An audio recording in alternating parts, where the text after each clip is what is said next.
Good morning, everyone, and welcome to the Deloitte Non-Executive Director Programme webinar. We had hoped to do this presentation back in the Marion Hotel on a Thursday evening, but unfortunately COVID has come back at us again and we are in webinar mode, and it looks as if we might be in webinar mode for another little bit. But thank you very much for joining us. What we would like to speak to you today is about two topics, two very hot topics at the moment. One is in relation to cyber and what's happening in the environment at the moment. And then it's a number of years since we had Stephen Cahill present to us in relation to remuneration trends. So we thought it timely to bring Stephen back in relation to that. We are having a kind of a technical problem with Stephen in terms of he's stuck at a board meeting potentially still that's running on. So if that is the case, that Stephen isn't able to join us, technology not allowing him in to us, then we will reschedule the session with Stephen. But people do find it towards the end of the year always useful to hear about remuneration trends in relation to that. So for the cyber presentation, it's a double hat. Myself and Nick O'Kelly, a colleague who leads our cyber incident response team, has joined us. And Nick is ex-Army and is with Deloitte for many years, and the two of us are work very closely together. And then there is Stephen Cahill, who is 30 years with Deloitte, similar to myself actually, and who some of you may know, but who leads our reward team and gives advice to FTSE companies and to a number of companies in Ireland as well. So with that, what I will do is kick into the cyber presentation. And really what I'd like to start is to talk about the breadth in relation to cyber and how that has kind of really moved over the last kind of year or two in relation to the industries that are now being impacted. Prior to 2017, really focus was on military, government and banking. Actually, we say financial services on this, but it really was banking, where people where the attackers, the criminals, were very much focused in relation to getting money out through financial services, or disruption and one-upmanship by going at government, and then country to country attack in relation to military and government.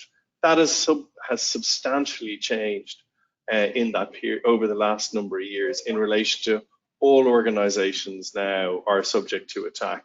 And we will talk about how those attacks happen and the nature of those attacks. And you can see from just some of the names down the bottom, these are in the public domain, of organizations that have been hit over the last number of years since 2017 and have publicly disclosed it. Clearly, every organization is or will be attacked by a cyber criminal at a particular point in time. And the disappointing thing for organizations is it's not a one-time only event. Just because you've been attacked once doesn't mean that you won't be subject to attack again. Just in relation to the next slide, what we're trying to show here is just ransomware and in relation to three significant trends around it. One is that is unprecedented levels in relation to ransomware attacks, particularly over the summer, the early part of the year, and since then in relation to ransomware attacks. While I don't provide financial advice, it is interesting, and I know that there is other things in play as well, how cryptocurrency has raised as well in that period, clearly crypto being the preferred choice of payment in relation to ransomware attacks. Secondly, this is a global survey, but small businesses are most targeted by ransomware attacks. And the reason I draw your attention to this being a global survey is I think it would be fair to say, or it is fair to say, that small by definition on the global sense pretty much covers all of the organizations on the island of Ireland, of our Indigenous organizations. So Irish organizations are now in the sweet spot of ransomware attacks. Secondly, in relation to ransomware, I think it is fair to say that it is a negotiation in relation to if you are attacked. And by that, just a number of areas. You can see from the slide, or from the graphic on the bottom right, that you can negotiate. As a board member, there are a number of things that I'd like to draw in relation to that. first of all, as a board, what you need to consider is before you are attacked, whether you as an organization would be comfortable to negotiate and to potentially ultimately pay ransomware. That's from an ethical perspective. And then legally, are you in a position where you can do it when you recognize that there is AML and terrorist financing legislation? Is that something, if you get over the ethical aspect to it, are you in a position to be able to do it? That should be done in a relaxed atmosphere rather than in the heat of an attack. So as a board, you need to decide whether that is something you are in a position to do. Secondly, and we get further into this as we go through the presentation, as to does it make sense, actually, if you get over the aspect of would I, could I, when you pay ransomware, it's not like buying a movie off Apple. Your systems don't instantly turn back on. There is a delay of 2 weeks in relation to from getting the keys to getting the systems back up. So there's that aspect to it. And the other aspect also is, actually, do I now trust the person who's giving me the key? So there's a lot of variables in relation to it. But one, in relation to ransomware, a board should consider prior to actually being attacked so that you're in a strong position in relation to it. And certainly one that I've recognized Irish boards probably haven't thought about in advance, and therefore do get caught a tiny bit on the hop in relation to being caught in the heat of the moment. Then on the next slide, Ruth, if you may, I'll hand you over to Nick. Great, thanks, Colin. And by way of intro, I lead a team across the UK and EMEA that is regularly dealing with these attacks at the moment. Some of these attacks where there's an option to pay the attacker, some of which have been paid, and there's the challenges that Colin's mentioned about how long does it take to recover. Some haven't been paid, and the recovery just happens in slower times. But also sometimes there is on occasions where the actual attacker has gone off the grid, so they've been unable to pay, which is an area that is often quite challenging. But you can see here, and I'll talk through a couple of these in a little bit more detail, but there is basically 3 stages to the attack. The attacker wants to get in, and once they've got in, they need to do what we would call a level of reconnaissance, a level of investigation. They want to see what type of data you've got. Have you been targeted is one of the first things. Is the attacker targeting you, or have they just sent out a blanket email of phishing and they'll see where it lands, as it were. So once they're in, they're looking around for that data or looking how they're going to make their next steps. Prior to the execution, now what is that execution? It could be just, in this case for this presentation's purposes, it is execute ransomware, but it could be many other things. It could be steal data, it could be change the integrity of data, it could be delete data, it could be deleting backups. There are many activities that the attacker will go through in order to get to their end goal. And most of these, as we all know, we've all had our phishing emails from great uncles in places in Africa that are sent, and they need to offload money. That's a very, an old type of phishing email.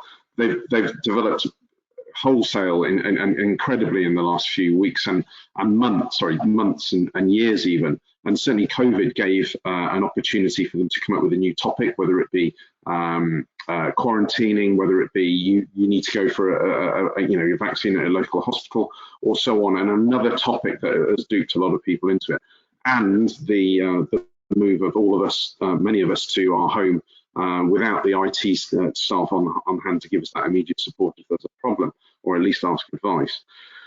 So they've got to get in somehow, and they've used phishing emails. And as I said, they've used automated downloads. They've also been moving more to human-operated ransomware in order to make sure that in order to they get their prize, as it were, and they work to the next stage, which, as I said, is spreading more malware, spreading more the ransomware to lock systems down. But now we're really into the realms of what's called double extortion. So even though you may have paid and maybe given the ransomware the key for the ransomware so you can recover quickly, they may have already stolen your data, which is the second part of the extortion. So now that they are holding to ransom for 2 parts. So on one occasion with a client, they were the decryption key was 2 million. to recover systems, however long that would take, and a further $2 million this was to prevent, or for them to promise that the data they had already stolen that they weren't going to release onto the internet. And they might even give a discount if you bought both of them together, which is very nice of them. They also have customer help desks in order to facilitate these conversations. And they will also, would you believe, give you their client references. So should you want to speak to a previous organization that they'd ransomware or encrypted, that they will put you in touch with them and they will confirm whether, if you paid the money, that you would get the decryption key or they wouldn't release the data. All of this is becoming quite very much a business for these organizations. And at the bottom of this slide, you can see many of the things that are many of the security weaknesses, and I won't go into these in detail, and I'll talk about an approach that we've been developing over the years and that is in place at the moment to help organizations understand it. But as you can imagine, it's ineffective security controls, it's stopping the emails and the inability to stop the emails coming in. But one of the biggest things, which I'll come on to, is local administrative privileges and what's called Active Directory vulnerabilities. The ability for a ransomware, or sorry, an attacker to go in and do what he wants across the network. So if we move on to the next slide, this unsurprisingly is called the bow tie model. It has origins in the engineering space around incidents, around or physical incidents, whether they be fire, whether they be threats to life and so on. And you can see on the far left-hand side, this one specifically around a fire, that there are threats that might, if unchecked, I suppose, may cause that fire to outbreak. So the ability, smoke detectors and the like, to detect the issue and prevent it getting any worse. And I guess flame retardant materials and all of those things to help stop it from either happening or getting worse and spreading, fire doors, etc. Into the right-hand side, which is now your monitoring, which is, smoke, as I said, smoke detectors or even sprinkler systems in order to prevent it getting any worse, but also the fire departments and training and all of those kind of things in order to prevent it getting to the consequence of the right-hand side. If we then move on to the next slide, quite easily we can adapt this into the IT and IT security space, where there are multiple threats. We're only picked on ransomware at the moment, or we've selected ransomware here. There's DDoS attacks, there's traditional malware, there's lost laptops, data loss and transmission violations. All of those are types of threats that you would experience in an organization. And this bow tie model is really focused around trying to get the balance right between the left and the right side. Finances are often or regularly a restricting factor. If you could put as much effort and time into both sides, then I guess that would probably be appropriate for many organizations. Some organizations are very focused on the left-hand side. They don't mind about the response and recovery. Maybe they've got immediate backups that they can call upon, but what they want to do is focus on the preventing it from happening in the very first place. So having very thick walls and very intense security controls that stop it from happening. But you need to get this balance right, and it will very much depend on the business itself and the type of business, manufacturing, always up online systems or banking and so on, getting that balance between the left-hand side and the right-hand side. And we'll come on to that later as I finish off, talking about on the right-hand side what can be done. The traditional IT and IT security space is looking very much on the left-hand side, whereas we're focused as a team at the moment really looking at the playbooks and the training and the ability to recover quickly and backups and prioritization of services, which we'll come on to later. All of this underpinned by a level of governance and training awareness across your staff. And I'll hand back now to Colin to talk about the next few slides. So when you look at in relation to the organization, and when Nick shows the bow tie, it really is about trying to understand what are the right things for you to focus on.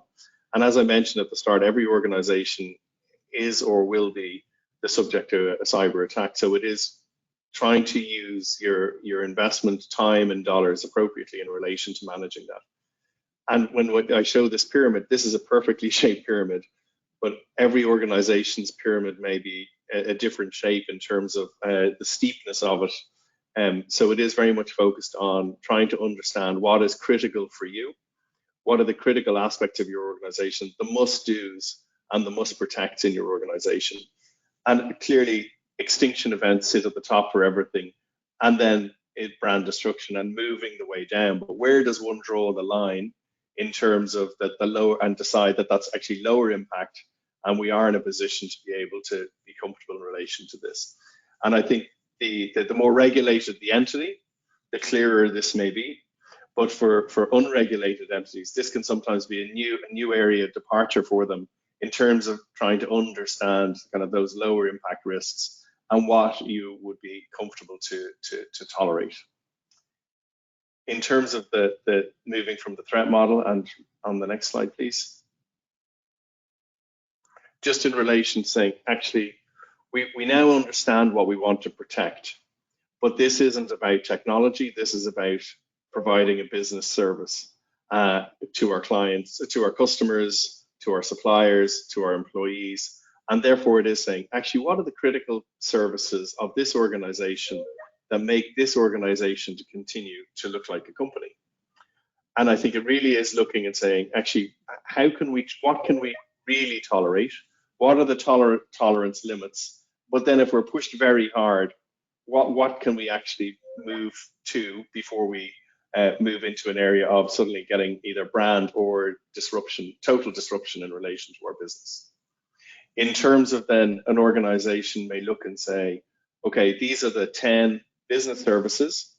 I cannot be out of those services for more than 3 minutes, 3 hours, 3 days, 3 weeks, whatever that is. Understanding those services, but then also pitching those services at a different time of the year. And so I use the ice cream company as my example, that an ice cream company with the 31 December year end doesn't really worry about whether it can do doesn't find it as a critical service, whether it can do a month end in the middle of the summer. In the middle of the summer, clearly logistics are at the high end and very important for that organization, and a number of services around logistics and getting the product out. On the 31 of December, probably, all things being equal, trying to get ice cream out the door is not quite so important. However, finance is now very important, and other areas around the business, the corporate aspects to it. So it's not only identifying what are your key services, it's also looking to see what are the key services at particular points in time in the year, and how do I manage those services if I have no IT? So effectively, if I get to the burst point of no IT, am I able to continue to operate, or to continue to report to the market, or continue to report to my bankers, or whoever the stakeholder is? Can I pay my employees? So it is looking at that through the lens of the year and the month in relation to that. These are useful actually tools as well when you look at your organization from outside in terms of actually the strategy, and saying, actually, are these the most efficient and robust processes that we have? So organizations have often looked at in relation to efficiency, but it is now also looking at in terms of putting operational resilience in relation to those processes. So just another way to look at your business, and as you set business tolerances in relation to that. Then on the next slide, we're looking at actually, how do I, as a board member, support the business in relation to coming to these? And it is looking to say, actually, have we done it? Do we understand it? Do we understand it through the lens of the time of the year, or the criticality of importance, the related people who need to support that, the related software and hardware that's needed to support that?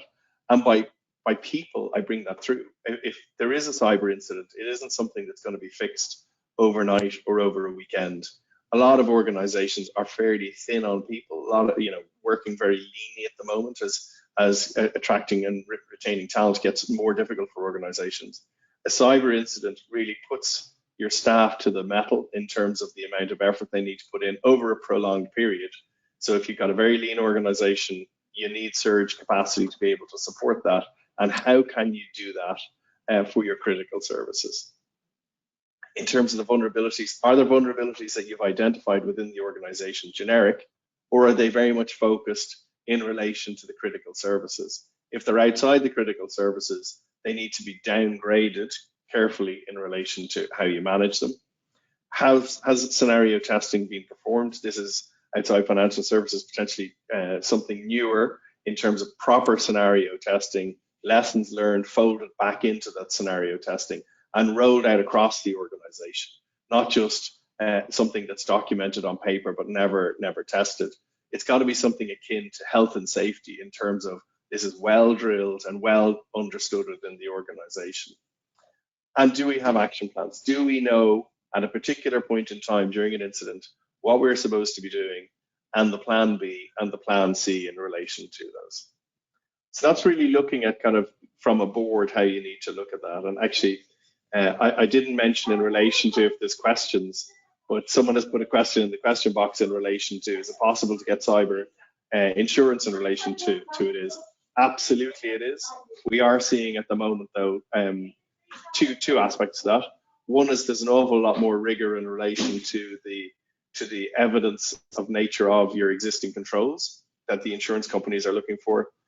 And also it's about the insurance premiums are about 10x what they were last year for cyber insurance. And I don't see them coming down anytime soon because of the number of attacks as shown on the earlier slides. That this is an area clearly where it's harder to get insurance than in previous years. That's me on this slide here. Back to you, Nick. Yeah, thanks. And we're going to hopefully have a couple of minutes towards the end to have some questions for Colin and I. He prefers the harder questions. I like straightforward, easy, and technical ones. And just to finish off the last couple of slides, we've done some mapping around what the good things that we've seen in organisations. And you can see here, as I mentioned earlier, getting into the network, preventing that intrusion is really important. Email filtering, endpoint hygiene, privilege access management is key, and it goes everywhere. It really does across all different parts of the network. How you segregate parts of the network is something that's impacted one part of the business over here. If there was an infection or some form of ransomware, is it going to affect the other part, or is there some form of firebreak, as we call it, which limits the blast radius, which you can see in the center area? Now, in some organizations we've worked with, there's been what we call an accidental firebreak, which has been misconfiguration of the network, misconfiguration of systems. So actually, oh gosh, it hasn't affected that, why hasn't it? And they actually didn't know. It's because they'd misconfigured their network. It wasn't through any deliberate measure. But I would suggest deliberate is probably more useful and well balanced. And you can see all of those areas in the middle column, which what we call limit the blast radius. How far can that initial attacker get to, or that let's say that automated ransomware spread?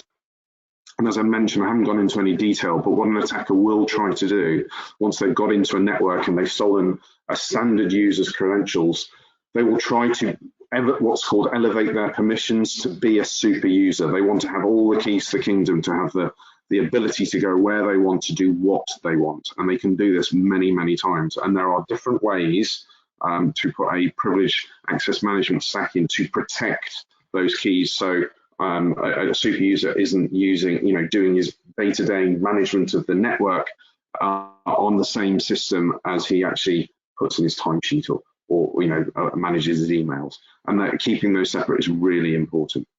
But what we have seen, and you can see both sides of the coin on that rapid recovery side, is that organizational readiness, recovery planning, and I'll come on to this in a second, building blocks for recovery, burst capacity and communications are fundamental things. When they're done well, the organization gets back on its feet, and when they are not done well is when they can be down for a long time. And they're the ones that you are seeing hit the press, because often the ones that you didn't see on one of these initial slides is there are plenty of other organizations that are not hitting the press because they've managed well. All of this, you can see at the bottom, grade at is underpinned by a very competent and comprehensive set of monitoring. So our last slide, if we move on to, is those building out those rapid recovery, 5 key points, and I'll just cover them in a little bit more detail. Governance and decision trees around the crisis teams and all of those, and exercising those teams, making sure that they're fully aware of what they need to do and when to do it. I was on the ground in 2017 in June with Maersk when NotPetya hit, and very rapidly we were 24/7 operating.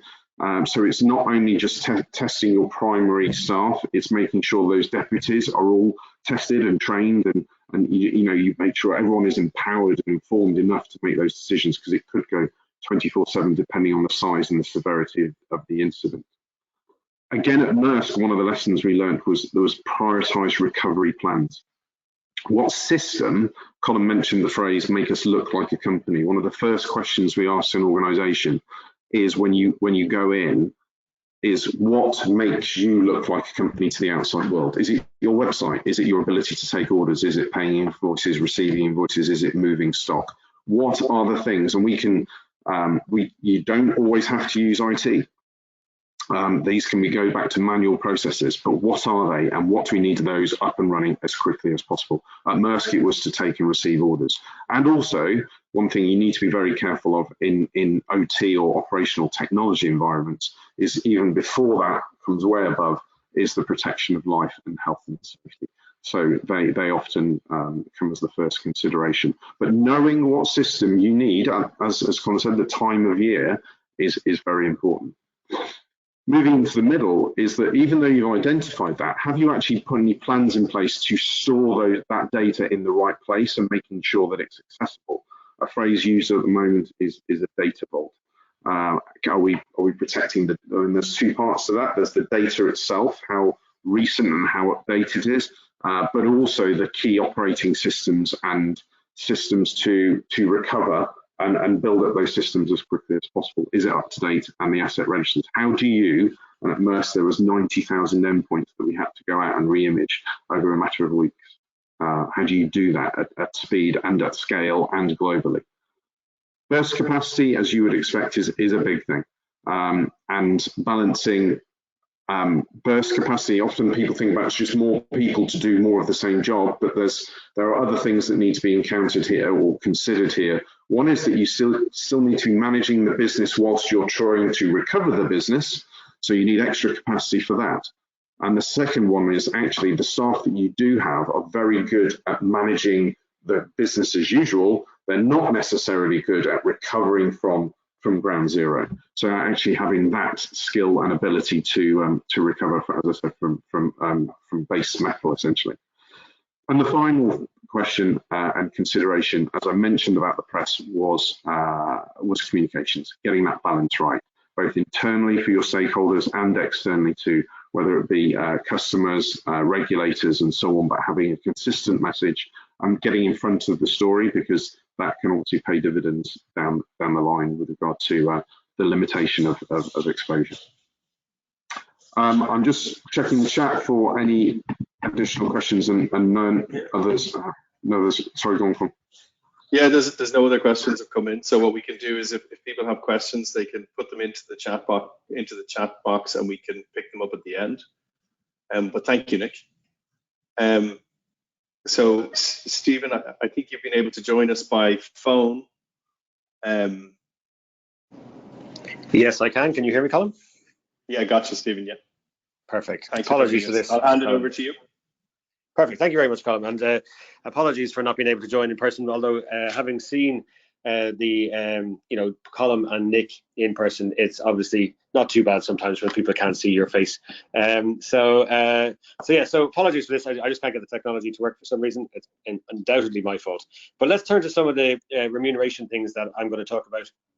This time of the year is a very interesting time about remuneration. So what are the key decisions you as Remcos need to make at this time of the year that will enable you to make sure you have a pleasant AGM season, or at least as pleasant as you would like it to be?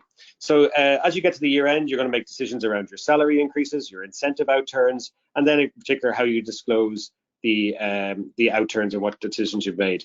There are some other things that are going on around ESG and broader landscapes, and I will kind of go through some of those as we go through. So turning to the first questions that you need to think about, salary increases. What's happened in the marketplace this year has been pretty low salary increases because of COVID. We saw lots of salary freezes last year. In fact, over 50% of companies had salary freezes last year. Having said that, as we see companies who are disclosing now in June and September year ends and in preparation for the December year ends, we've seen a lot more salary increases, typically still in the 2 to 3% level.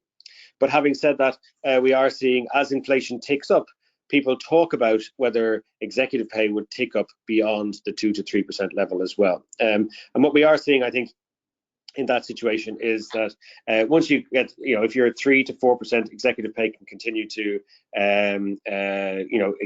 send executive pay up to that level. But if you get much higher than that, I think you would start thinking about using some caution, particularly if you get above a 5% level for your all employees. But we aren't seeing many of those just yet. It's a particular area of focus if you decide to pay executive pay in excess of your wider workforce, right? And it's been a particular focus for ISS this year. Over half the recommendations that ISS made against remuneration reports were in a situation where an executive received pay in excess of the wider workforce, particularly in those situations where they did not have a reason, like they were new to the role or they were taking on new responsibilities. That's easier, obviously, for the CFO, for example, rather than the CEO. The CEO already has all the responsibility, but the CFO might be taking on something else like IT or investor relations or everything else, whatever it might be, and you could maybe use an example, a case then. But in particular, I would say, if you are doing anything different, or even ISS have said to us this year that they're going to focus even on normal pay rises, i.e. pay rises in line with the workforce, because they're concerned that it's just a general ratcheting up of overall pay. So I think in that situation, we will expect you to use your director's remuneration report to clearly articulate why your executive is getting a pay rise, rather than just assume everybody will say yes. It doesn't have to be a huge essay or anything like that, but just a couple of paragraphs to show that you did think about it. It was a conscious decision rather than just something that was rubber stamped by the committee. Okay, so that's the first issue that you're going to face this year, coming into, especially if you're calendar year end, coming into this year's year end. Then as you think about the second thing is bonus outturns. Again, in COVID, bonus outturns dropped dramatically vis-a-vis our normal run rate. Typically, bonuses pay out somewhere between 60 and 70% of maximum, so a little above target. And they dropped to under 40%, and we saw a lot of zero bonuses last year, and in particular those companies that have received government support. Okay, for the September year ends and some of the June year ends that we looked at, bonuses have ticked back up. Back to 60, 70, nearly 80% of maximum in some cases. And that's primarily because I think some of those companies were setting targets when COVID was in its full first blush, and people were very concerned about the future and set targets that might have been a little bit conservative, and they turned out to be slightly better in practice achieved than people were worried about. So we have seen what we call a return to normal bonus payouts from the dip that we saw this time last year in terms of companies that were making decisions for the calendar year to FY 2020. It is still, and the IA and the ISS have just released new guidance. I appreciate they're UK bodies, but they set the tone for most governance bodies, particularly ISS, have fairly standard guidelines for Ireland and England. IA, work closely with Irish bodies, but they have been very clear around government furlough. If you are government support, if you do take government support, you do need to be very clearly thinking about whether you would pay a bonus or not. And we talk about, when your director's remuneration report, creating this hierarchy of kind of rationale, creating a license to say, can we pay bonus payouts and LTIP payouts? And that talks about whether you've treated your staff well, whether you've kind of protected them largely from downturns. Have you treated your shareholders well? Has the share price done okay? Have you maintained the dividend or returned to dividend? Have you treated the government well by repaying any furlough or anything like that? And in that situation, assuming you can create a good narrative around those three external stakeholders within your organization, you can then create a license to pay executive bonuses, for example. And again, talking about communication, your remuneration report is absolutely your opportunity to get that message across, to make sure you understand your narrative that you want picked up by your shareholders and potentially the media if it gets to that, which hopefully it wouldn't. And in particular, even the companies that we've talked about in the June and September year ends, we saw an increase, a significant increase in the use of discretion, negative discretion, nearly 25%, just over 20%, between 20 and 25% of companies used negative discretion because they felt the outcome of the bonuses that they were coming out with in this year, the FY21 for them, was just a little too high to justify given the situation society had been in. So they, even though they paid out reasonably well, very well in fact, they still used discretion maybe to reduce it from a 90% payout to an 80% payout to show alignment with the wider society and wider issues that were faced by companies and society in the last year. So again, if you're making some bonus decisions, if you set targets that were in hindsight assumed, global catastrophe, and your business did not suffer from that and actually had a decent year, you need to factor in what we call a quality of earnings assessment, making sure that the earnings were good earnings, good quality earnings that were not just simply management benefited from assumptions that didn't turn out to be true. Right. So again, obviously, you need to make sure you justify it, and in some cases, particularly if you've had a couple of fallow years in the bonus, you might want to be generous. But again, making sure you take that lens that you can justify it and explain it really well. That's the bonus. On long-term incentives, obviously, we rarely see people use that much discretion on long-term incentives unless there is a seismic event that occurs, or things that normally you would adjust for, like M&A activity or things like that, rights issues, whatever.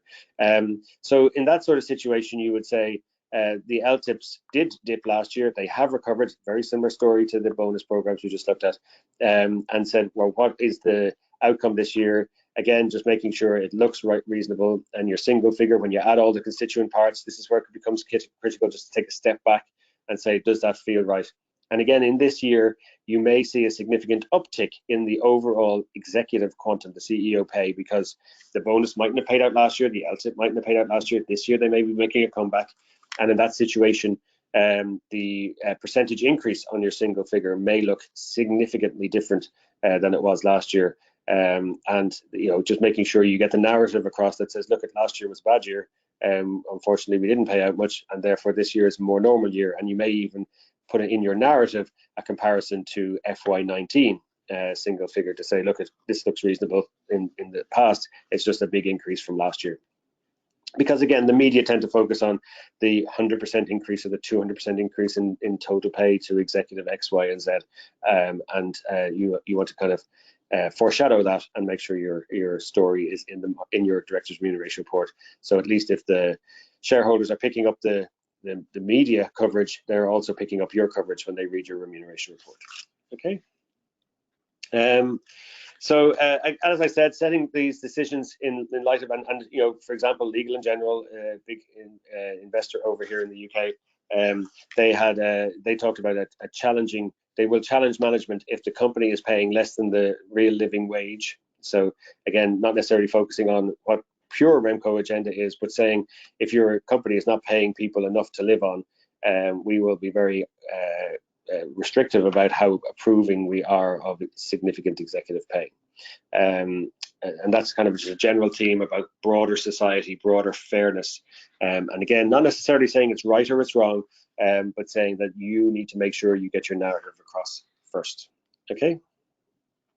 Then, so that's all the outturns for this year. Then you've got to set targets for next year, right? So then you've got your bonus and your LTIP lined up, and they are going to be making decisions in the next couple of months around what the bonuses target ranges are going to be and the LTIP target ranges. So we're seeing continuing uncertainty in the marketplace. Obviously, Ireland is introducing some restrictions. We've seen Austria, Germany, the Netherlands do the same. So the uncertainty of COVID remains, but there's also continuing uncertainty around the supply chain, continuing uncertainty around pay inflation and other other goods inflation. So we are seeing some companies consider much broader ranges, particularly around profit measures, revenue maybe not as much, but certainly profit ranges, because of the growing uncertainty about what's going to happen over the next 12 months. So whereas historically you might have had a plus or minus 10% range, you're seeing a plus or minus 20% range. We are seeing some asymmetrical ranges, but shareholders tend to prefer, if you want more forgiveness on the downside, let's say a minus 20%, let's say, then you should at least have the same level of stretch on the upside. So requiring you to outperform considerably. And it may mean you might think that actually there's very little chance of getting to a maximum bonus, but then again, that's not necessarily the end of the world, because you have the protection on the downside. You may still get the opportunity to pay out a 70 or 80% of max bonus. It doesn't have to be the max itself. I appreciate executives need to understand that, but again, making sure you communicate with your executives as well as your shareholders. And I think, again, companies, and this one of the things I think about remuneration committees is expectation management, not only of shareholders, but in particular of the executives who are the participants in these plans. If the committee believe that they're setting a range that they have a level of discomfort with, or a level of kind of, this looks okay now, but let's see how it pans out, either on the upside or on the downside, you may believe that you will be required to use discretion by the year end, by this time next year, or a couple of months time next year. And therefore highlighting that upfront to say, these are the sort of things we will factor in when we get to the end around how we've performed next year to decide what bonus will be paid next year. Highlighting that upfront so that management are aware now, rather than you come to the end where they think they've had a great year and you then say, well, yeah, it was a great year, but everybody had a great year and we're pulling the plug on some of the bonus. That tends to be a much more difficult conversation. So making sure people are aware that discretion and adjustments are, a key part of the Remuneration Committee's armory anyway, but in particular in a period of great uncertainty, you may need to exercise it more and more. Okay. On long-term incentive plans, you're also going to be setting targets in a couple of months' time for the 3-year cycles. We are seeing very few companies not setting targets now. During COVID, we saw quite a few companies say, we just don't have enough information. We don't know how to set targets. We're delaying the target setting. Therefore, we're going to take a break and take 6 months off, and we're going to come back and look at it then. Very few companies are still at that point. Most of them are saying we will set targets now and we will live with the uncertainty a little bit, or the uncertainty maybe in a 3-year cycle, maybe for the next 6 to 12 months, but we believe it'll be okay by the time this plan is ending. And the plan that you grant in, let's say, February 22 won't vest until February 25. So let's hope we're all out of it by then. We are seeing some companies setting slightly lower targets than last year, or revisiting their approach to target setting. Again, making sure it's consistent with your consensus, your forward guidance, what the market expects of you, et cetera, et cetera. But if that's the case, you can come up with a set of targets that are different to last year. But again, it is your responsibility to explain that to shareholders. It is not their responsibility to understand your business, because by and large, AGM season is incredibly busy. They are typically the governance people that are looking at these REM reports, not the fund managers necessarily. So give them as much information as you would like to get yourself if you're a relatively uninformed observer of your company. So, because let's face it, these governance people tend to be, and they're looking at 400 or 500 reports at any given time at this time of the year. Okay. And then windfall gains. So this time last year, a lot of companies made share awards, or FY20. They made awards that obviously the share price in March 2020 collapsed, and a lot of them therefore have the opportunity that the share price has just rallied as the market recovered from the shock of COVID, and therefore they may be in a situation where shareholders perceive it to be windfall gains. Most companies will not face this issue this year, because most companies have 3-year vesting, and it'll be for this time next year when that decision will be made. Having said that, it might be worth commenting that you haven't forgotten about it in your remuneration report, because shareholders are very alive to it and will be keeping a strong focus on it. So I think you may decide you just want to flag it, or you may decide not to flag it, but certainly keep it on your agenda for this time next year. So they're the decisions you're going to make in the next let's say 4 or 5 months around outcomes for this year and forward-looking plans that are going to run for the next year or 3 years. So that's what I was going to say about the current environment. I was going to give just a little insight to what else is kind of going on. We are seeing quite a big interest in restricted share plans. They now constitute about 10% of companies have a restricted stock plan. That's up from virtually none a few years ago. And in particular, if you are interested in those sort of plans, there's very clear criteria around what sort of organizations they work for and what are the rules around implementing them that you would need to focus on. But fundamentally, that's a possibility. We do see other companies do more other things like value creation plans or performance shares and restricted stock or performance shares and options and things like that.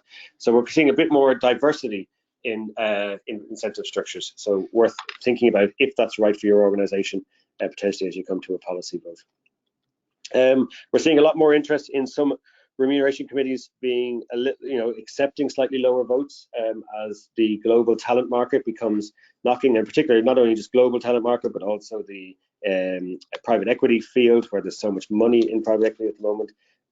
So we're seeing quite a few companies flag that either they will accept a slightly lower vote, or they will accept that some of the decisions they make won't be as shareholder friendly as they have in the past, just to factor that in. So I think that'll be an interesting thing as things evolve. And the big thing, obviously, over in Glasgow, they had COP26 a few weeks ago, and ESG is huge at the moment. So huge focus on ESG measures, both in the short term and long-term incentive plans. And I think, again, making sure that you align it with the plan, some science-based targets, not really discretion, ideally. And we are seeing a huge amount of environmental measures being put into incentive programs across the world, but particularly in the UK and Ireland and wider Europe. America slightly slower to adopt, I think. But we are seeing quite a few.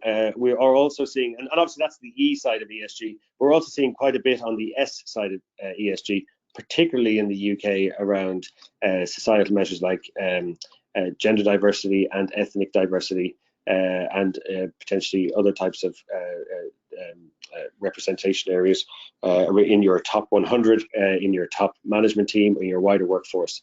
What are all those metrics trying to capture? So fundamentally, I would say, again, considering the broader sense of ESG, and in particular, what's right for your organization. So in some cases, it might be carbon footprint. In some cases, it might be water usage. In some cases, it might be waste reduction.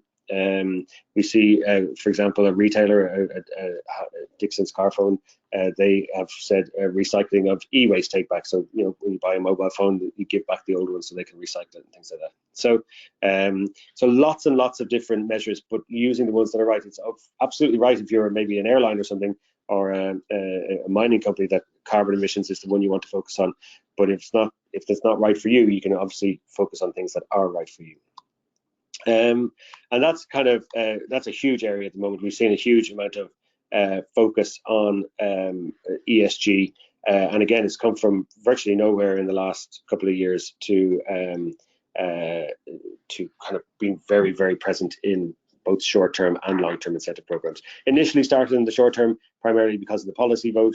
It's easier to put things into the short-term incentive plan than the long-term incentive plan, but certainly in the last year, the long-term incentive plans, as people have policy votes, it's becoming quite common, and it's up to about 10 to 20% of the incentive programs. And for example, LNG have said they would expect no more than 1/3, which obviously 10 to 20% is less than, but we are seeing that sort of range as people kick in. So that was all the kind of update I was going to give. If there's any questions, I'm obviously happy to take them, but otherwise, there is a question, Stephen. Are unions pressing harder this year for increases? They've been relatively calm in recent years. Yeah, I mean, I think, if you look at broader, cost inflation is going through the roof. We're seeing talent shortages, significant amounts of people. They call it the Great Resignation. So I think, from the perspective of unions, this is an ideal opportunity to push for increases for their membership, because the cost pressures are going up. there is a talent shortage, you then say actually they are winning in the supply and demand discussion, and genuinely some of their lower paid people are struggling with kind of the cost inflation, and particularly certain industries, hospitality, are really struggling to fill. You see all the kind of lead up to Christmas, the kind of, the turkey people, we saw over here in the UK, the pigs weren't being killed enough because they couldn't get overseas workers to come in and do that. So at the very bottom end, we see a huge amount of supply issues, but also in the kind of premium jobs, the premium jobs, we're seeing quite a lot of pressure around their mobility, and we are seeing people move for money, and therefore that's putting a lot of, those sort of people, the premium people, aren't necessarily members of unions, but we're seeing pay inflation right to the very top, not necessarily just at the bottom where they might be represented by unions. Thank you. That was the only question that came through, Stephen. So No problem. No others have come through. I think just in terms of giving people time before they go to their next call at midday, just in terms of the audience, thank you very much for joining us. We will be back with more sessions probably at the start of January in relation to my speakers, Nick and Stephen. Thank you very much for joining us, and stay safe, everybody. Thank you. Thank you. Bye.